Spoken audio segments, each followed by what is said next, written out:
types of grasslands in Africa. We have the Lorian grass, and we also have what we call the savanna grassland.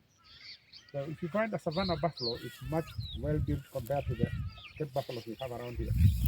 This is because the food that they're feeding in is what we call Lorian grassland, which doesn't have any nutrients. So they're not rich in any minerals. So that can't help animals to grow bigger. And factor number 2 is a factor of the gene. You see, if you keep a specific species of animals without injecting any new males or females, they go becoming smaller. The size depreciates and becomes smaller. So that is why our zebras are smaller. Okay? So the common zebra or plain are very, say, docile.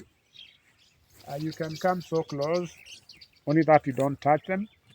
You can also, I think they are easy to domesticate.